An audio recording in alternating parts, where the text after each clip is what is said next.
Hello दोस्तों, कैसे हैं आप सब। आई होप सभी अच्छे होंगे, स्वस्थ होंगे। स्वागत है आपका आरआरबी अजमेर अपडेट पर।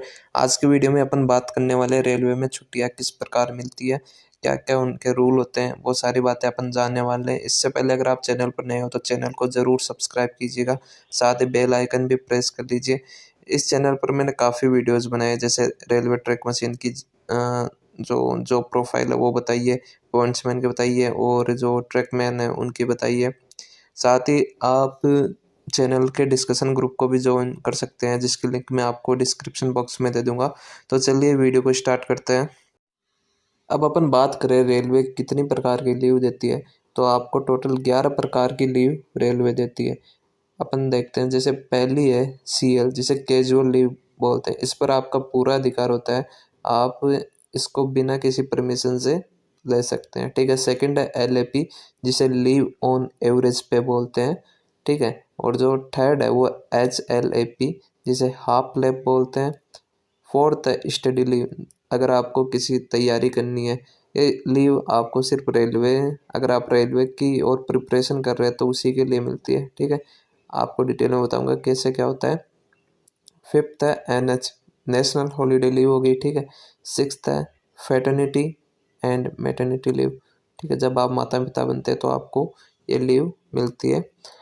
अब सेवन लीव है LWP, जिसे लीव विदाउट पे बोलते हैं। एट्थ है CCL, जिसे चाइल्ड केयर लीव बोलते हैं। नाइन्थ है CR/RS, प्रतिपूरक लीव। टेंथ है DDR, डबल ड्यूटी रेस्ट, जब आप कभी डबल ड्यूटी करते हैं तो आपको ये लीव मिलती है। 11th लीव है SDL, जिसे स्पेशल डिसेबिलिटी लीव। मान लो आप ड्यूटी करते हुए चोटिल हो गए तो आपको ये लीव मिलती है। अब अपन इनको डिटेल में देखेंगे एक एक लीव को। अब अपन बात करते हैं पहली लीव की, जिसे CL बोलते हैं, यानी कैजुअल लीव, यानी आकस्मिक छुट्टी। ठीक है। ये 10 दिन की आपको छुट्टी मिलती है एक साल में। ठीक है। इसे आप अपने अधिकार से ले सकते हैं, यानी इस पर किसी बड़े अधिकार की परमिशन की आवश्यकता नहीं होती। ठीक है। और इनकी वैलिडिटी क्या होती है, तो ये जो करंट ईयर चल रहा है उसी में वैलिड होती है। अगर आप करंट ईयर में ये लीव पूरी नहीं कर पाते हैं तो नेक्स्ट ईयर ये ऐड नहीं होगी। ठीक है। तो आपको जो करंट ईयर चल रहा है उसी में ये लीव पूरी करनी होगी। ठीक है। अब नेक्स्ट बात करते हैं। अब अपन सेकेंड लीव की बात करते हैं, जो रेलवे द्वारा दी जाती है, जिसे LAP/PL बोलते हैं, जिनकी फुल फॉर्म होती है लीव ऑन एवरेज पे/पेड लीव। ठीक है। अब इनकी बात करें तो आपको सीनियर से परमिशन लेनी पड़ेगी इन छुट्टियों को लेने के लिए। जैसे आप मैंने बताया था कि कैजुअल लीव होती है वो तो बिना परमिशन के ले सकते हैं अपन। तो जो LAP होती है वो टोटल 30 दिन की होती है एक साल में। एक साल में आपको 30 दिन लैप मिलता है। टोटल आपको जैसे पहले 6 महीने में 15 दिन की छुट्टियां मिल गई और अगले 6 महीने में 15 दिन की छुट्टियां मिल गई। जैसे आपको 1 जनवरी को 15 दिन की छुट्टियां मिल जाती है और 1 जुलाई को 15 दिन की छुट्टियां मिल जाती है। ठीक है। आपको दो दो बार ये छुट्टियां आपके अकाउंट में ऐड होती है। ठीक है। अब अपन नेक्स्ट पॉइंट की बात करते हैं, तो अगर कोई 1 जनवरी के बाद ज्वाइन करता है तो उसे 2.5 लैप प्रति मंथ मिलती है। ठीक है। और नेक्स्ट पॉइंट है LAP की खास बात क्या होती है कि अगर ये लैप्स नहीं होती, यानी अपन इनको जो करंट ईयर है उसमें यूज़ नहीं कर पाते, तो ये नेक्स्ट ईयर में आपकी ऐड हो जाती है। आप maximum to maximum 300 leave add कर सकते हैं इस प्रकार से, जिसका पेमेंट आपको रिटायरमेंट पर मिलता है। पेमेंट किस आधार पर मिलेगा, जैसे आपका जो ग्रेड पे होगा इन छुट्टियों पर, वो ही आपको उस टाइम पे रिटायरमेंट पर मिल जाएगा। ठीक है। अब हम बात करें तीसरी छुट्टी जो रेलवे द्वारा मिलती है, तो इसे बोलते हैं HLAP, जैसे हाफ लीव बोलते हैं, हाफ लीव एवरेज पे। ठीक है। ये टोटल 20 छुट्टियां मिलती है एक साल में, 10+10, यानी पहले 6 महीने की 10 और अगले 6 महीने की 10। ठीक है। इन्हें भी फ्यूचर के लिए सेव कर सकते हैं, लेकिन इनका पेमेंट नहीं मिलेगा। आप इन्हें भी सेव कर सकते हैं छुट्टियां, यानी आपको नेक्स्ट ईयर में ऐड हो जाएगी, लेकिन इनका आपको पेमेंट नहीं मिलेगा। ठीक है। अब जो फोर्थ लीव है जो रेलवे द्वारा दी जाती है उसे बोलते हैं LND, यानी लीव नॉट ड्यू। ठीक है। क्या होता है ये, इसके बारे में जानेंगे। पहला पॉइंट है, ये लीव तब ली जाती है जब आपने अपनी पूरी लीव यूज कर ली और अब आप बीमार हो या कोई अर्जेंट वर्क हो। यानी आपको जो आपको एक साल में जितनी भी छुट्टियाँ मिलती है, जैसे CL मिल गई, जो LAP हो गई वो मिल गई, अगर आप उन्हें पूरे को यूज़ कर लेते हैं और फिर आपको कोई अर्जेंट काम हो जाता है या आप बीमार हो जाते हो, तब ये छुट्टी ली जाती है, ठीक है।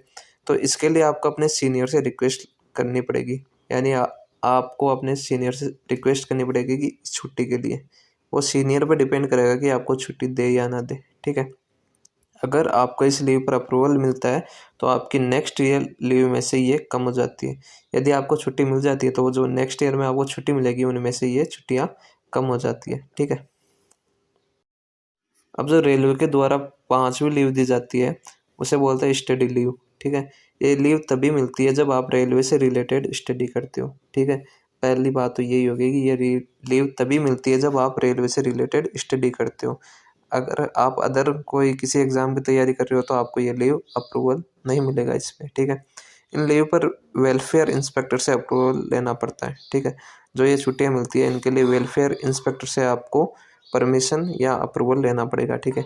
इन्हें लेना आसान नहीं होता, ठीक है। ये छुट्टियाँ हर किसी को नहीं मिलती, इसके लिए जानकारी का होना बहुत आवश्यक है, ठीक है।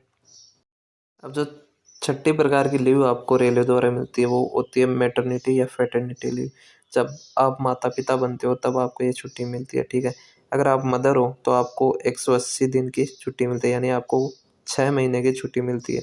ये 2 बेबीज़ के लिए अलाउ है, यानी आपको 6 महीने की 2 बार छुट्टी मिल सकती है, ठीक है।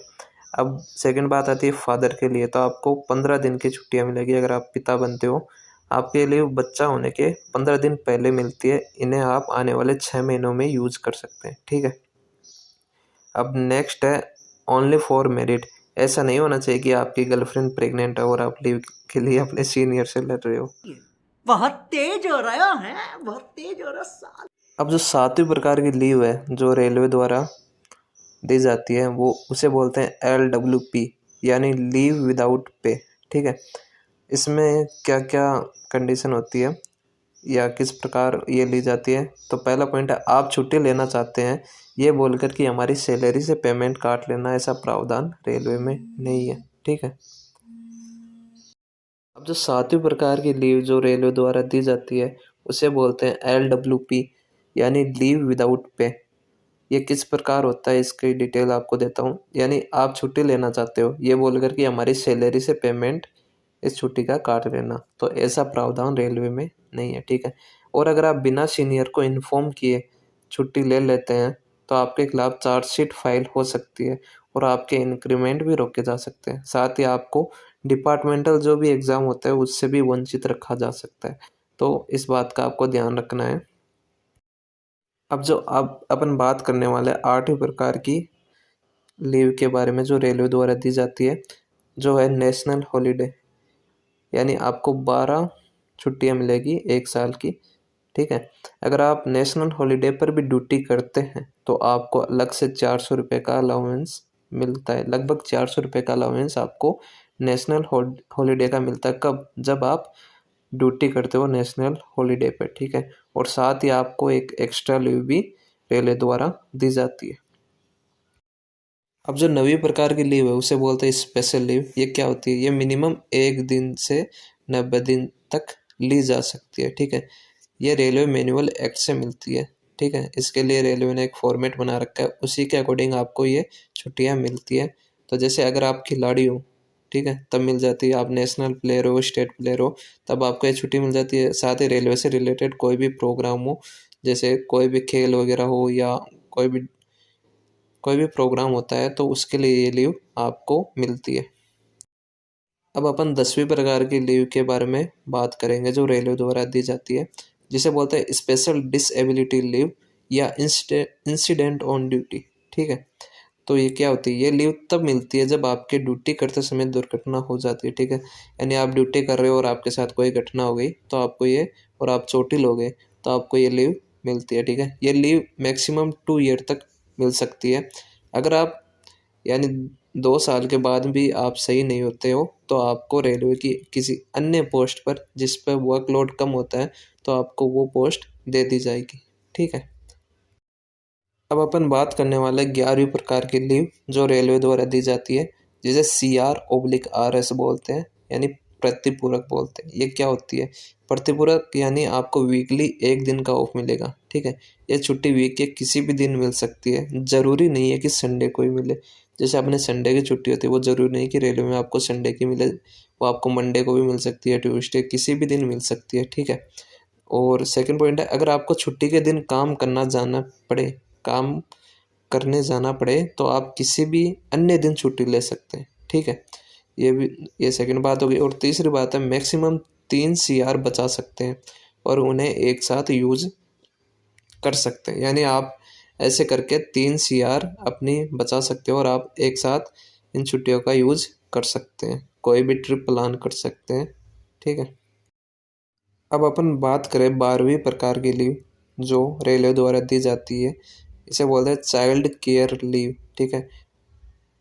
ये केवल माता को मिलती है, ठीक है। और ये मैक्सिमम 730 दिन की मिलती है आपके ड्यूटी के दौरान, ठीक है। ये तब तक मिलती है जब तक आपका बच्चा 18 साल तक का न हो चुका हो, ठीक है। इसके लिए ज़रूरी है आपका माता होना, ठीक है। ये माता को ही मिलती है। अब जो लास्ट छुट्टी होती है जो रेलवे द्वारा दी जाती है, उसे बोलते हैं DDR, यानी डबल ड्यूटी रेस्ट। ये क्या होती है? ये लीव तब मिलती है जब आप डबल ड्यूटी करते हैं। डबल ड्यूटी मतलब आपको सिंपल लैंग्वेज में समझाता हूँ कि अगर आपकी 8 घंटे की ड्यूटी है और आप 12 घंटे काम करते हैं, तो आपने यानी 4 घंटे एक्स्ट्रा काम किया। अगर ये ऐसे आप 2 बार कर लेते हैं, यानी आपने आपने 8 घंटे सेव कर लिए, ठीक है। आप उससे एक छुट्टी अलग से ले सकते हैं, ठीक है। तो इस वीडियो में आपको रेलवे से संबंधित जितनी भी छुट्टियां आपको मिलती है उसके बारे में बताया, अच्छे से एक्सप्लेन किया है। अगर वीडियो अच्छा लगा हो तो वीडियो को लाइक करें, चैनल को सब्सक्राइब करें, साथ ही डिस्कशन ग्रुप को भी ज्वाइन कर सकते हैं और चैनल को सपोर्ट करते रहें। धन्यवाद।